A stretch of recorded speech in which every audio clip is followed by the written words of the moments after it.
परमेश्वराचे उपकास्तुती करतो. त्याने आज आपल्याला या पवित्र दिवशी भक्ती करायला मंदिरामध्ये येण्याची संधी दिली. त्या देवाच्या नावाला मान महिमा आणि गौरव असो. आजचा पवित्र दिवस आहे. परमेश्वराच्या वचनातून शिकण्यासाठी त्याने आपल्याला या ठिकाणी उपस्थित केलं. प्रार्थनापूर्वक आपण त्या गोष्टीकडे लक्ष देऊया. आजचा दिवस विशेष म्हणजे संपूर्ण जगामध्ये फादर्स डे म्हणून पाळला जातो आणि विविध प्रकारचे कार्यक्रम प्रत्येक मंडळीतून सादर केले जातात. आमच्या चिल्ड्रन होमच्या मुलीने पण एक आदर्श नमुना आपल्यासमोर सादर केलेला आहे. त्याच्यातून बऱ्याच गोष्टी आपल्याला शिकण्यासारख्या आहेत. आपण आजच्या दिवशी देवाच्या वचनातून कौटुंबिक जीवनामध्ये वडिलाचं जे स्थान आहे आणि कौटुंबिक जीवनामध्ये आईचं जे स्थान आहे आणि आपल्या कुटुंबामध्ये आपल्या लेकराचं जे स्थान आहे त्याच्या काही महत्त्वाच्या गोष्टी आज आपण पाहणार आहोत. फादर्स डेच्या दिवसामध्ये ही एक गोष्ट आपल्या लक्षात आली पाहिजे की फादर किंवा वडिलाचं जे स्थान आहे कुटुंबामध्ये ते एक आदरणीय स्थान आहे आणि त्याचा आदर कुटुंबामध्ये व्हावा याचं शिक्षण कौटुंबिक जीवनामध्ये कुटुंबातील सर्व सदस्यांना दिलं गेलं पाहिजे. पवित्र शास्त्रामध्ये हे संपूर्ण शास्त्र ज्याच्यावर ते आधारलेलं आहे त्या 10 आज्ञा याच्यामध्ये एक हुकूम दिलेला आहे की तू आपला बाप व आई यांचा सन्मान कर. तर या ठिकाणी देवाने पवित्र शास्त्राची रचना करत असताना जी आज्ञा दिली त्याच्यावरून असं दिसतं की मानवी जीवनामध्ये, मानवी सर्व व्यवहारामध्ये, कौटुंबिक जीवनामध्ये देवाच्या सर्व रचनेत पापाचं एक अतिशय महत्त्वाचं स्थान आहे.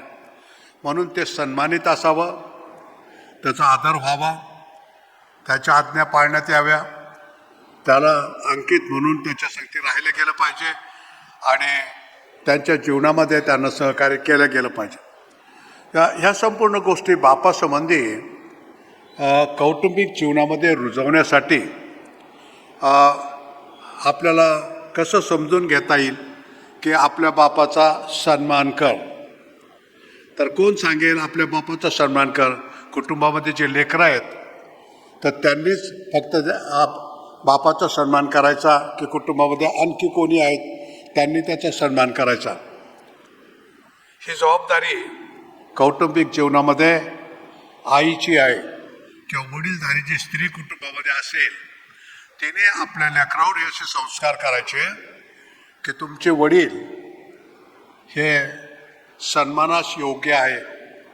देवाने आपल्या कुटुंबाला हुकूम केला आहे की आपल्या बापाचा सन्मान कर आणि म्हणून त्यांच्या जीवनामध्ये आपण पाहत असताना ते चांगले वागतात की वाईट वागतात याच्याकडे विशेष लक्ष न देता त्यांच्या कुटुंबामध्ये आदरमान व्हावा अशा रीतीनं त्यांच्या संगती बोललं पाहिजे, त्यांच्या संगती वागलं पाहिजे, कुटुंबामध्ये राहिलं पाहिजे आणि त्यांना सदैव कुटुंबामध्ये सन्मान मिळेल अशा रीतीचे सगळे व्यवहार याची रचना कुटुंबामध्ये झाली पाहिजे. ही जबाबदारी आईची आहे. बापाचा सन्मान कर हे लेकरांना जर सांगितलं नाही तर लेकरं कधीच बापाचा सन्मान करू शकणार नाही.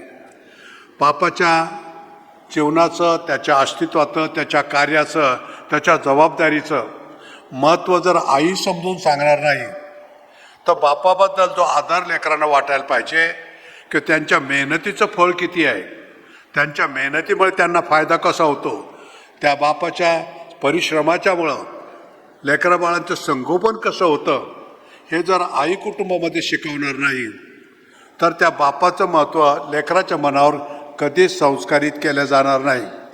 म्हणून फादर डेच्या दिवशी ही गोष्ट आपल्या लक्षात आणून दिली गेली पाहिजे की कौटुंबिक जीवनामध्ये वडिलाचं जे स्थान आहे त्याचं महत्त्व आईने आपल्या घरातील लोकांवर ते संस्कारित करायला पाहिजे. त्याच्यानंतर मग सगळेजण वडिलाकडे त्या दृष्टिकोनातून पाहतील की वडील हे आदर्श आहे, मेहनत करतात, परिश्रम करतात, कुटुंबाचं संगोपन करतात, कुटुंबासाठी कमाई करतात, कुटुंबाच्या गरजा भागवतात आणि ते कुटुंबावर ते एक छत्र म्हणून आहे याची जबाबदारी आईकडून लेकराच्या किंवा घरातील सर्व लोकांच्या मनावर प्रतिबिंबित करणं हे खूप गरजेचं आहे.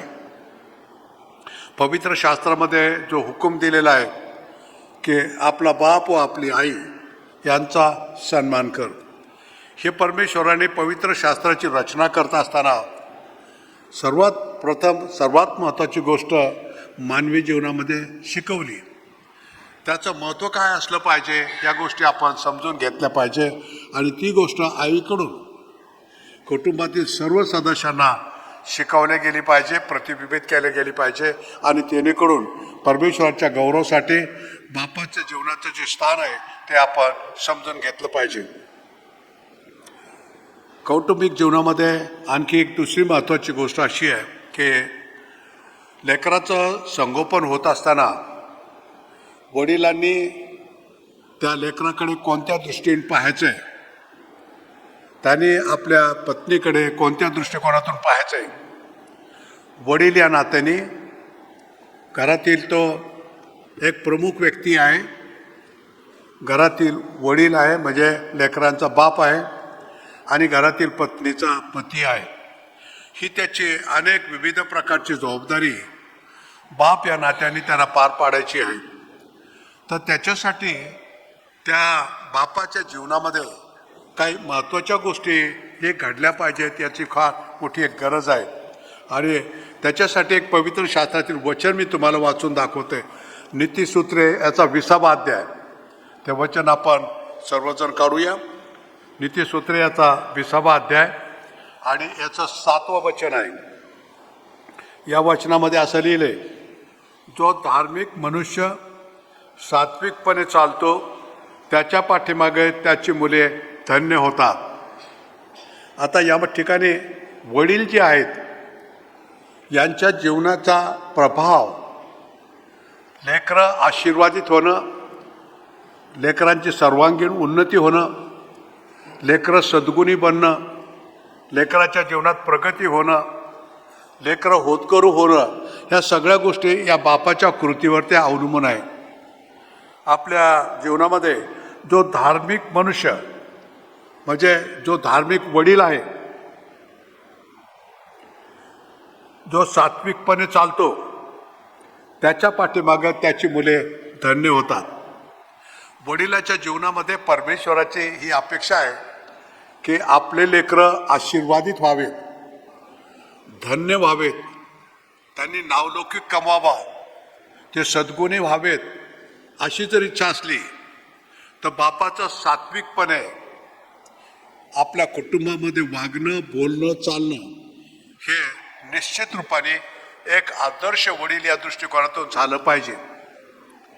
बापाचं जीवन, त्याचं राहणं, प्रार्थनामय जीवन, पवित्र शास्त्राप्रमाणे चालणं, सत्यानुसार चालणं, आई संगती चांगलं वागणं, लेकराचं संगोपन करणं, पैशा आदल्याचा विनियोग नीट करणं, समाजातील शेजाऱ्या पाजाऱ्या संगती व्यवस्थित वागणं, भांडण झगड्यापासून अलिप्त राहणं, शिवीगाळ न देता प्रेमाने बोलणं, ह्या सगळ्या गोष्टी आपल्या लेकराला धन्य होण्यासाठी संस्कारित करतात. जो मनुष्य सात्विकपणे चालतो त्याच्या पाठीमागं त्याची लेकरं धन्य होतात. म्हणजे लेकरं आशीर्वादित होतात, सन्मानित होतात, त्यांच्या जीवनामध्ये चांगल्या गोष्टी घडतात, त्यांच्या जीवनामध्ये सगळ्या प्रकारच्या प्रगतीचे मार्ग मोकळे होतात. अशा लेकरांच्या जीवनामध्ये वडिलाचं सात्विकपणे चालणं, बोलणं, वागणं हे जर कुटुंबामध्ये झालं तर त्याच्या पाठीमागं त्याची लेकरं धन्य होतात. तर लेकरांचं भलं करण्यासाठी बापाने कसं वागलं पाहिजे, बापाने कसं चाललं पाहिजे, बापाने कसं बोललं पाहिजे, बापाने कसं काम केलं पाहिजे, बापाने पैसा कसा कमवायचा, पैसा कसा खर्च करायचा, बापाने आई संगती कसं वागायचं, याचे संस्कार या सगळ्या लेकरावर होतात. आणि त्याच्याप्रमाणे ते लेकरं सद्गुणामध्ये वाढतात, बापाच्या आदर्श जीवनाकडे पाहून ते वाढतात आणि त्याच्यानंतर चांगल्या गोष्टीमध्ये आपलं जीवन ते रुजवतात। याचं कारण काय की या सगळ्या गोष्टी त्यांच्या बापाच्या जीवनातून ते पाहतात, ते शिकतात, त्याच्याप्रमाणे चालण्याचा प्रयत्न करतात आणि त्याच्यामुळं देवाचा आशीर्वाद त्यांना मिळून ते धन्य होतात। तर बापाच्या जीवनाच्या गुप्त रीतीनं सुप्त रीतीनं वागण्याचा परिणाम आपल्या कुटुंबावर ते इतका चांगला होतो की ते लोक सद्गुणी, प्रामाणिक, सत्यनिष्ठ, चांगुलपणामध्ये वागणारे असे बनतात। त्यांच्या जीवनाची जडणघडण हे दैवी गुण लक्षणामध्ये होते आणि म्हणून परमेश्वराकडून त्यांना धन्यता प्राप्त होते।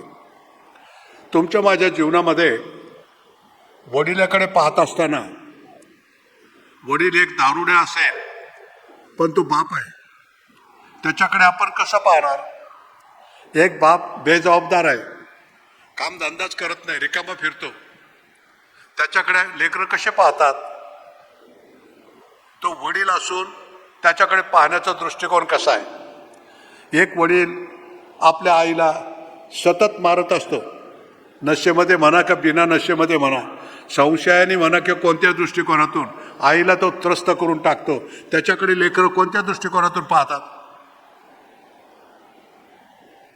पण जो पुरुष आपल्या घरामध्ये, आपल्या शेजारच्या वातावरणामध्ये, आपल्या कामधंद्याच्या जागेमध्ये, जीवनाच्या सर्व व्यवहारामध्ये सात्विकपणे बोलतो, वागतो, चालतो, फिरतो, त्याचे संस्कार इतके अतिशय उत्तम रीतीचे लेकरावर होतात की ते लेकरं समाजामध्ये उत्तम नागरिक बनतात, कुटुंबामध्ये अतिशय चांगली लेकरं बनतात आणि समाजाच्या आसपासच्या सर्व वातावरणामध्ये नावलौकिक कमावतात आणि आपल्या बापाच्या पाठीमागे ते धन्य होतात। हा देवाचा आशीर्वाद आपल्या बापाच्या सात्विक वागण्याच्यामुळं, आपल्या बापाच्या चांगुलपणामुळं, आपल्या बापाच्या कर्तव्यनिष्ठ अशा वागण्यामुळं आपले लेकर धन्य होतात।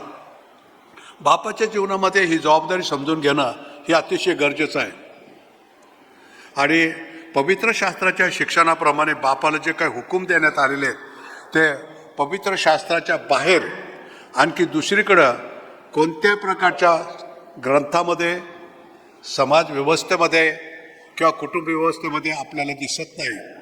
म्हणून लेकरांचं धन्य अवस्था प्राप्त होण्यासाठी ख्रिस्ती कुटुंबामधील जो वडील आहे त्याचं जीवन एवढं आशीर्वादित आहे की त्याची लेकरं पुढे चालून हे सगळ्या प्रकारच्या प्रगतीपथावर जाऊन धन्य होतात आणि त्याचं सर्व श्रेय त्या बापाला मिळतं।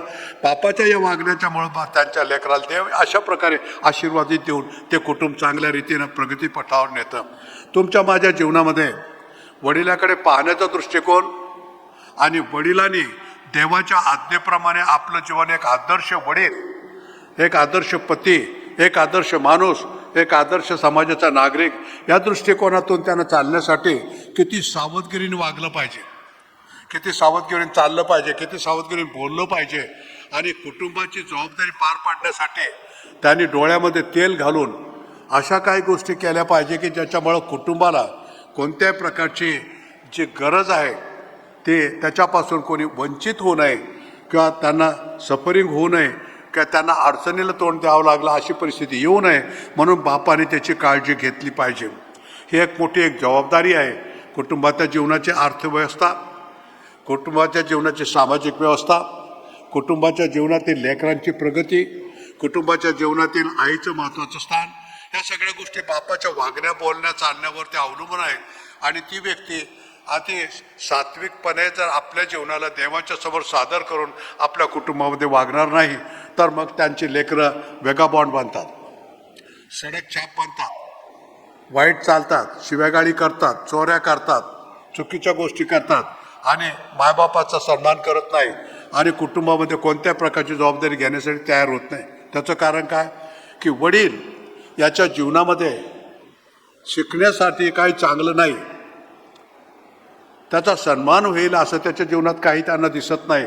त्याच्यामुळं ते लेकरं कुटुंबामध्ये रममान न होता बाहेरच्या जगामध्ये रममान होतात आणि वाईट परिस्थितीमध्ये ते जगायला लागतात। त्याचा परिणाम काय? बापाच्या जीवनामध्ये त्यांना काही चांगुलपणा दिसत नाही, त्याच्यामुळे परिस्थिती होते।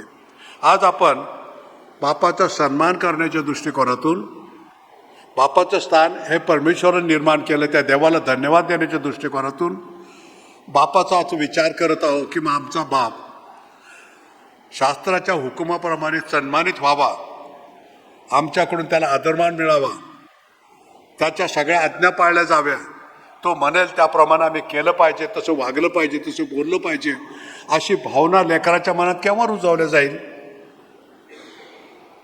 ह्या सगळ्या गोष्टीचा जर आपण विचार केला तर कुटुंबातील आईची जबाबदारी बापाचं सन्मानित स्थान ठरवण्यासाठी लेकराला कोणत्या शिक्षणामध्ये ती वाढवते याच्यावर अवलंबून आहे.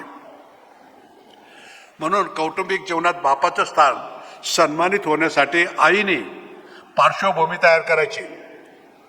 आईने त्याच्या सन्मानाच्या योग्य असं लेकरांना समजून सांगायचं आणि त्या गोष्टी शिकवायच्या. त्यांच्या जीवनातील जे अतिशय परिश्रम किंवा त्रासातून जीवन जगून कुटुंबाला सुखी करण्याची जी भावना आणि परिश्रम करण्याची प्रवृत्ती बापामध्ये आहे, त्याचं महत्त्व आईने आपल्या लेकरांना समजून सांगायचं आहे. तर म्हणून ही दुहेरी चाकुरीची एक गाडी आहे की कुटुंबामध्ये आदर्श जीवन जगण्यासाठी लेकरांच्या मनाची तयारी करणं आईची जबाबदारी आहे. आणि परमेश्वराचा जो हुकूम आहे की जो मनुष्य सात्विकपणे चालतो त्याच्या पाठीमागे त्याची लेकरं धन्य होतात, हे देवाच्या हुकमाचं पालन करण्याची जबाबदारी त्या बापाची आहे. बापाने सावधगिरीने अतिशय लक्षपूर्वक प्रामाणिकपणे देवाच्या समोर सात्विकपणे चालायचं, कुटुंबामध्ये प्रेमाने वागायचं, कुटुंबाची जबाबदारी पाडण्यासाठी अतिशय कुठल्याही प्रकारचे कष्ट करावं लागले तरी त्याने मेहनत करून कुटुंबाची जबाबदारी सांभाळली पाहिजे. ही त्याची प्रवृत्ती जर लेकराच्या मनावर बंबित केली तर लेकरांना समजेल की आमचा बाप किती कष्ट करतो, आमच्यासाठी किती कमाई करतो, आम्ही सुखी व्हावं म्हणून आमचा बाप आमची सगळी व्यवस्था लावतो, तो सन्मानास योग्य आहे. म्हणून बापाच्या बद्दल आदरण्याची भावना लेकराच्या मनात तेव्हा निर्माण होईल जेव्हा बापाच्या जीवनामध्ये ह्या चांगल्या गोष्टी त्यांना दिसतील आणि आई त्याचं महत्त्व लेकरांना समजून सांगेल. या देवाच्या वचनाप्रमाणे काही अतिशय महत्त्वाच्या गोष्टी आपल्या मनावर ते प्रतिबिंबित केल्या पाहिजे. हे वचन मी पुन्हा वाचून दाखवतो. नीतिसूत्रे अध्याय 20 वचन 7. जो धार्मिक मनुष्य सात्विकपणे चालतो त्याच्या पाठीमागे त्याची मुले धन्य होतात. प्रत्येक कुटुंबातील प्रत्येक बापाची लेकरं देवाच्या दृष्टिकोनातून धन्य व्हावं, समाजामध्ये ते प्रगतीपथावर जावेत आणि सन्मान योग्य असं त्याने जीवन जगावं. असं जर कोणाला वाटत असेल तर त्याचे वडील हे सात्विकपणे चालणारे, एक आदर्श पवित्र जीवन जगणारे, देवाच्या आज्ञेचं पालन करून लेकराच्या समोर चांगला जीवनाचा नमुना ठेवणारे असे वडील असावेत. तेव्हा त्याची पुढची पिढी ही धन्य होते, आशीर्वादित होतात, प्रगतीपथावर ते जातात, त्यांच्या जीवनाचं कल्याण होतं, ते समाजाच्या व्यवस्थेमध्ये एक सन्मानित स्थानामध्ये राहतात. त्याचा सर्व श्रेय वडिलाला जातं. पण वडिलांनी आपलं कर्तव्य पार पाडत असताना आपलं आदर्श जीवन या लेकराच्या समोर ठेवलं नाही तर मग त्या कुटुंबाची व्यवस्था विस्कळीत होते आणि लेकरं चुकीच्या मार्गाने जातात आणि त्या आईला सुद्धा पर्याय शोधून दुसऱ्या मार्गाने जावं लागतं. वडिलाच्या जीवनावर ते ह्या कुटुंब व्यवस्थेच्या पुष्कळ जबाबदाऱ्या आहेत आणि त्या फादर्स डेच्या दिवशी आपण समजून घेण्याचा प्रयत्न केला पाहिजे. आणखी एक वचन वाचून दाखवतो तुम्हाला. स्तोत्रसंहिता 127 अध्याय. स्तोत्रसंहिता हे खूप प्रसिद्ध वचन आहे, परंतु ते तुमच्या निदर्शनास आणून द्यावं त्याच्यासाठी मी वाचत आहे. स्तोत्रसंहिता 127. त्याच्यामध्ये देवाने का मार्मिकपणे काही गोष्टी अशा लिहिलेल्या आहेत. ह्याच्यातलं 3, 4 आणि 5 ही वचनं वाचून दाखवतो. स्तोत्रसंहिता 127, 3, 4 आणि 5. पहा, संतती ही परमेश्वराने दिलेले धन आहे, पोटचे फळ त्याची देणगी आहे. तरुणपणातले पुत्र हे वीराच्या हातातील बाणाप्रमाणे आहेत. ज्या पुरुषाचा भाता आशाने भरला आहे तो धन्य. या ठिकाणी संतती हे परमेश्वराने दिले धन आहे आणि पोटचे फळ हे देवाने दिलेली देणगी आहे. बापाच्या जीवनामध्ये आपली संतती, आपलं पोटचं जे फळ आहे हे देवाने दिलेलं हे धन आहे, ही त्याची संपत्ती आहे, हे त्याचं वैभव आहे, हे त्याचा सन्मान आहे. त्याच्या पुढच्या पिढीची जबाबदारी घेणारी व्यक्ती आहे. आणि त्याची जबाबदारी जर बापान समजली की देवाने मला ही धनसंपत्ती कशासाठी दिली, माझ्या पोटचं फळ, माझी स्वतःची लेकरं माझ्या पोटी कशासाठी घातली, त्या लेकराच्या द्वारा एक पुढची पवित्र पिढी तयार करावी, ही जबाबदारी त्या बापाची. या वचनामध्ये जे लिहिलं आहे की पहा, संतती परमेश्वराने दिलेले धन आहे, पोटचे फळ त्याची देणगी आहे. या लेकरांच्या मध्ये फार मोठं पोटेन्शियल आहे. या लेकरांच्या मध्ये कौटुंबिक जीवनाच्या सन्मानाच्या स्थानासाठी फार मोठी योग्यता आहे. परंतु ते देवाने दिलेलं धन आहे असं बापाला जर समजलं नाही तर बाप त्या लेकराचं त्याप्रमाणे जोपासना करणार नाही. आपल्याजवळ काय हिरे माणिक काही मौल्यवान वस्तू असल्या की आपल्या घरात पैसा असला तर आपण तो कसा सांभाळतो, कसा ठेवतो, कसा वापरतो. तर हे लेकरं आमची जी आहेत हे परमेश्वराने दिलेलं धन आहे, हे मोठं वरदान आहे. याची जोपासना कशी केली पाहिजे, या संपत्तीला कसं सांभाळलं पाहिजे, त्याला मौल्यवान कसं समजलं पाहिजे, त्याची वाढ कशी केली पाहिजे. आपली स्वतःची लेकरं ही धनसंपत्ती आहे असं ज्या मायबापाच्या मनावर संस्कार झालेले आहेत ते मायबाप धन्य आहेत. कारण ते त्यांच्या लेकराचं मोल समजून त्यांना मोलवान बनवतील आणि ते लेकरं मग पुढे धन्य होतील आणि समाज त्यांच्यामुळे समृद्ध होईल. ही गोष्ट आज वडिलाचा जो दिवस आहे, विशेष म्हणजे फादर्स डे, या दिवसामध्ये तुमच्या माझ्या मनावर हे संस्कारित झालं पाहिजे की वडिलाचं एक समाजामध्ये फार एक मोठं स्थान आहे. आणि या समाजाच्या मध्ये वडिलाचं स्थान देवाने यासाठी ठरवलं आहे की त्या बापाने पुढच्या पिढीला त्याच्यापेक्षा जास्त समृद्ध करून धन्य व्हावं अशा रीतीनं त्यांचं संगोपन करून त्यांच्या मनाची तयारी करून देवाच्या गौरवासाठी त्यांना सद्गुणात वाढवायचं. आणि जर बाप हे करू शकला नाही तर मग त्याच्या पाठीमागे त्याची लेकरं धन्य न होता ही चुकीची पिढी आणि देवाच्या विरोधात वागणारी, वाईट सवयीमध्ये चालणारी अशी पिढी तयार होईल. आणि त्या कुटुंबाचं जे महत्त्व आहे, ज्याच्यासाठी कुटुंब व्यवस्था, ज्याच्यासाठी बापाचं स्थान कुटुंबात निर्माण केलं, तो उद्देश देवाचा पूर्ण होणार नाही. आणि म्हणून त्यासाठी तुमच्या माझ्या जीवनामध्ये ह्या गोष्टी आता समजून घेण्याची गरज आलेली आहे. वेळ काळ संपलेला आहे, जगाचं वातावरण खराब होत चाललेलं आहे, आपली मनमानी करून जगणारे लोक तयार होत आहेत आणि कुटुंब व्यवस्था ही विस्कळीत झालेली आहे. कुटुंबामध्ये बापाचं स्थान नाही राहिलं, आता कुटुंबामध्ये आईचं स्थान नाही राहिलं. आणि लेकरं ज्या कुटुंबामध्ये शिस्तीमध्ये वाढायला पाहिजे ते कुटुंब आता ते लेकरं कुटुंबात न वाढता जगाच्या वाईट सवयीमध्ये, वाईट संगतीमध्ये वाढत आहेत. मोबाईलच्या शिस्तीमध्ये, नव्या टेक्नॉलॉजीमध्ये, संघर्षाच्या वातावरणामध्ये, वाईट सवयीच्या सगळ्या कल्चरमध्ये ही लेकरं वाढत आहेत. कुटुंब व्यवस्था नसल्यामुळं जग आणि जगाची पिढी ही बाहेरचं जे वातावरण आहे, जे कुटुंबामध्ये शास्त्राच्या शिक्षणामध्ये सद्गुणामध्ये वाढण्याची व्यवस्था आहे, ती व्यवस्था तुटून गेली आहे, आता ती नाही आहे. आणि त्याच्यामुळं बाहेरचं जग या व्यवस्थेच्या बिना वाईट वातावरणामध्ये वाढत आहे. तर आज आपण त्याचं एक महत्त्व समजून घेऊया की कुटुंब व्यवस्था टिकून ठेवणं हे बापाच्या जबाबदारीची एक महत्त्वाची बाब आहे.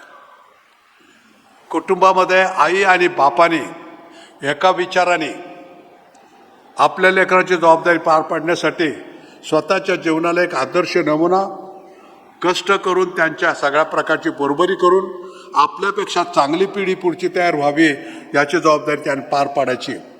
आणि ही जबाबदारी कुटुंब व्यवस्थेला तयार करणं, कुटुंब व्यवस्था टिकवणं, कुटुंब व्यवस्थेमध्ये आपल्या लेकराला वाढवणं, या आताच्या युगामध्ये जर कोणी करू शकेल तर ती एक नवी समाज व्यवस्था ते तयार करू शकतील. परंतु ही गोष्ट खूप कठीण आहे, कारण बाप हा कुटुंबामध्ये जबाबदारी घेण्याच्या दृष्टिकोनातून त्याचं अस्तित्व कुटुंबात आता राहिलं नाही. आई आता जगाच्या सर्व कामामध्ये, नोकरी करण्यामध्ये, वेगवेगळ्या प्रकारच्या व्यवसायामध्ये ती गुंतलेली असते, म्हणून लेकराकडे ती लक्ष देऊ शकत नाही. आणि बाप आपल्याला असं समजतो की इथं अन्न पाण्यासाठी 5 रुपये घरात आणून द्यायचे ही आपली जबाबदारी आहे, बाकीचं आपल्याला काय घेणं देणं. ही मौल्यवान वस्तू संतती ही देवाने दिलेली धनसंपत्ती आहे. हिचं महत्त्व कोणताही बाप आता समजत नाही, कोणती आई समजत नाही. कोणत्याही कुटुंबामध्ये या धनसंपत्तीची जोपासना करण्याची व्यवस्था राहिलेली नाही. पण आपल्या मंडळीमध्ये जितके काही वडील आहेत, आई वडील आहेत, या कुटुंबाच्या व्यवस्थेमध्ये शास्त्राप्रमाणे चालण्यासाठी आता नवं समर्पण करण्यात यावं.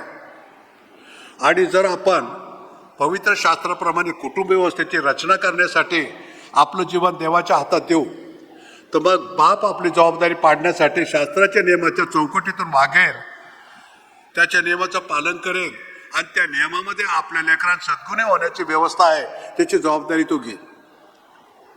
आई वडिलाच्या जीवनामधील आईने लेकराच्या जीवनाचं जे महत्त्व आहे ते जोपासण्यासाठी वडिलाचं जे कुटुंबातील स्थान आहे त्याचं महत्त्व आई वडील लेकराच्या बरोबर प्रतिबिंबित जर केलं तर लेकरांना बाप कोण आहे, बाप कशासाठी आहे, बापाचं काय महत्त्व आहे, बाप काय करतो, त्यांच्या जीवनासाठी बापाचं महत्त्वाचं स्थान काय आहे हे जर आई सांगेल तर लेकराला कळेल की माझा बाप कोण आहे, माझा बाप काय करतो, माझ्या बापाचं महत्त्वाचं स्थान काय आहे, मी माझ्या बापासाठी कसं वागलं पाहिजे. हे जर आई संस्कारित करत नाही तर लेकरं कधीच आपल्या बापाचा किंवा आईचा सन्मान करू शकत नाही.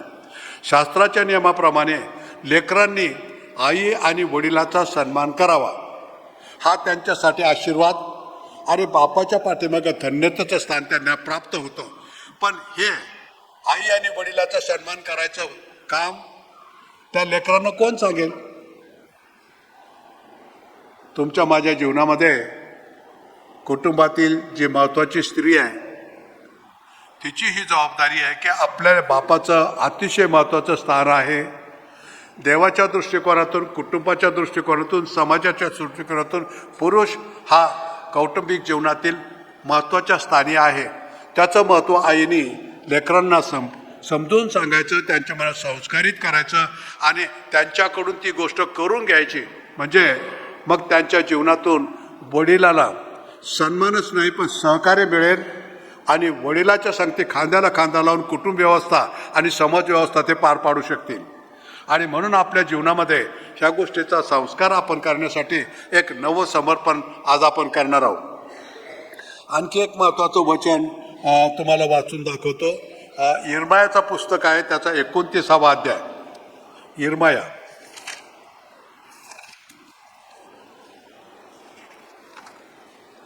त्या वचनामध्ये काही अतिशय महत्त्वाच्या गोष्टी त्याच्यामध्ये लिहिलेल्या आहेत आणि त्या आपल्याला समजून घेतल्या पाहिजे. त्याच्याबरोबर आजचा संदेश समाप्त होईल. याच्या 29व्या अध्यायामध्ये याचं 11वं वचन आहे आणि ते मी तुम्हाला वाचून दाखवतो. इर्माया अध्याय 29 वचन 11. परमेश्वर म्हणतो, तुम्हाविषयी माझ्या मनात जे संकल्प आहेत ते मी जाणतो. ते संकल्प हिताचे आहेत, अनिष्टाचे नाहीत. ते तुमच्या भावी सुस्थितीची आशा देणारे आहेत. हे वचन बापासाठी आहे. परमेश्वराने जुन्या काळापासून म्हणजे जगाच्या उत्पत्तीपासून ही विचारधारा आपल्या जीवनात रुजवावी म्हणून या वचनाचं शिक्षण आणि आज्ञा दिलेली आहे. ते काय म्हणतात की परमेश्वर म्हणतो, तुम्हाविषयी माझ्या मनात जे संकल्प आहेत ते मी जाणतो. म्हणजे बापाविषयी देवाने अशा काही योजना केलेल्या आहेत की त्याचं भलं व्हावं, त्याचं कल्याण व्हावं, त्याच्या जीवनात प्रगती व्हावी, त्याचं कुटुंब आशीर्वादित व्हावं, त्याच्या जीवनात एक चांगली समाज व्यवस्था निर्माण व्हावी, त्याच्या जीवनाकडून एक राष्ट्राची चांगली निर्मिती व्हावी. हे संकल्प देवाने बापासाठी बनवले. आणि जर बाप ही जबाबदारी पार पाडेल तर कुटुंब व्यवस्थेमधून अशा हजारो कुटुंब व्यवस्थेतून जबाबदारी पार पाडली तर त्यांच्या लेकरामुळे जे समाज बनतो तो समाज धन्यवादित होईल. परंतु देवाचे संकल्प समजून न घेता मनुष्य जर मनमानी करून जर जीवन जगू शकला तो सद्गुणात वाढणार नाही, चांगल्या विचारात वाढणार नाही, चांगल्या योजना त्याच्या जीवनात राबवणार नाही आणि आपल्या कुटुंबाचं भलं पण तो करू शकणार नाही. आणि म्हणून आपल्या कुटुंबाच्या भलं करण्यासाठी देवाचे जे संकल्प आहेत हे प्रत्येक पुरुषाने समजून घेतले पाहिजे. तुमच्याबद्दल माझ्या मनात चांगली योजना आहे. देवाने ज्या बाळाला जन्म दिला तो कधीतरी बाप बनणार आहे आणि त्या बापासाठी ही देवाची योजना आहे की त्या बापाने आशीर्वादित होऊन आपल्या कुटुंबाला एक चांगल्या स्थितीमध्ये तयार करावं. ही जबाबदारी देण्यासाठी देव त्याच्या पाठीशी उभा आहे. देव त्याला आशीर्वाद देण्यासाठी आहे. देव त्याच्या कमाईत बरकत देण्यासाठी, त्याच्या जीवनामध्ये आनंद निर्माण करण्यासाठी, त्याच्या कुटुंबात शांती निर्माण करण्यासाठी देव यांनी संकल्प केलेला आहे. पण त्या बापाने ही गोष्ट समजून घेतली पाहिजे की माझ्या जीवनासाठी देवाच्या काही चांगल्या योजना आहेत. माझ्या जबाबदारीसाठी देवाने आम्हाला जर काही हुकूम किंवा आज्ञा दिलेल्या आहेत त्या मला पाळायच्या. आणि ती गोष्ट जर आपण करू शकलो तर ते खूप चांगली गोष्ट आहे. जे संकल्प आहेत ते मी जाणतो, ते संकल्प हिताचे आहेत, अनिष्टाचे नाही. म्हणजे कोणाचं नुकसान व्हावं अशी देवाची इच्छा नाही, तर तुमचं हित व्हावं, तुमचं कल्याण व्हावं, तुमच्या जीवनामध्ये प्रगती व्हावी, तुम्ही आनंदी व्हावं, तुमच्या जीवनात शांती असावी, असे हिताचे, चांगुलपणाचे, आशीर्वादाचे संकल्प प्रत्येक बापासाठी, प्रत्येक कुटुंबासाठी देवाने ठरवून ठेवलेले आहेत. युगादी कालापासून ते तुमच्यासाठी त्यांनी योजना करून ठेवलेली आहेत. तुमच्या जन्माच्या अगोदर या सगळ्या गोष्टी त्यांनी ठरवून ठेवलेल्या आहेत. पण त्या बापाच्या जीवनामध्ये देवाच्या वचनाचं स्थान कुठे आहे? बापाने ह्या सगळ्या परमेश्वराचा सन्मान करून, त्याच्या आज्ञेचं पालन करून, जबाबदारी पाळण्यासाठी आपलं जीवन देवाच्या हातात दिलं, तर मग या बापासाठी देवाने ठरवलेले संकल्प हे पूर्णतच येतील आणि तो आशीर्वादित होईल, त्याचे लेकर धन्य होतील. आणि अशा प्रकारे कुटुंब व्यवस्थेतील बापाचं महत्त्वाचं स्थान आहे. हे जर समाज समजून घेईल, कुटुंब समजून घेईल आणि स्वतः बाप हा समजून घेईल, तर देवाच्या गौरवी योजनेमध्ये ते राष्ट्र, तो समाज आणि ते कुटुंब आशीर्वादित झाल्याशिवाय राहणार नाही. ह्या सर्व काही गोष्टी यासाठी तुमच्या समोर ठेवलेल्या आहेत की तुम्ही आणि मी ख्रिस्ती कुटुंब व्यवस्थेमधील ही देवाची दैवी योजना आहे, ही बापाने समजून घ्यायची आहे. आणि बापाने आपल्या जीवनातून ती लेकराच्या मनावर संस्कारित करायची आहे. आणि आईच्या सहकार्याने कुटुंब व्यवस्थेमध्ये एक आपल्याला दिलेली धनसंपत्ती ही गौरवी अवस्थेमध्ये आणून समाजामध्ये एक नवी पवित्र पिढी तयार करावी, याच्यासाठी आपल्या लेकराचं संगोपन त्याने मिळून करायचं आहे. जर आपल्यासमोर हे ध्येय नसेल, ही जबाबदारी पाडण्यासाठी तुमची मनाची तयारी नसेल, तर कुटुंब व्यवस्थेचा काही उपयोग होणार नाही, त्याने कुटुंबामध्ये बापाचा काही उपयोग होणार नाही. म्हणजे प्रत्येक बाप देवाच्या नजरेमध्ये अतिशय महत्त्वाच्या स्थानी आहे आणि त्याचं महत्त्वाचं स्थान त्यांनी पार पाडावं म्हणून देवाच्यासाठी संकल्प केलेले आहेत. आणि तुमच्या हिताचे ते संकल्प आहेत, म्हणजे तुम्हाला आशीर्वादित करावं असं देवाने पूर्वापार तुमच्या जन्माच्या अगोदर ठरवून ठेवलेलं आहे. त्या सगळ्या गोष्टी प्राप्त करण्यासाठी आपल्या जीवनामध्ये देवाच्या योजना बाप या दृष्टिकोनातून समजून घेऊन जर आपलं जीवन समर्पित करून देवाच्या संपर्कामध्ये राहून जर आपण जीवन जगलो आणि कार्य केलं, तर कुटुंबाच्यामध्ये तुमचं स्थान हे आदरणीय असेल आणि कुटुंबाचं संगोपन करण्यासाठी तुमची जबाबदारी आशीर्वादित झाल्याशिवाय राहणार नाही. परमेश्वर तुम्हा सर्वांना आज आशीर्वाद देऊ. Happy birthday, happy father's day.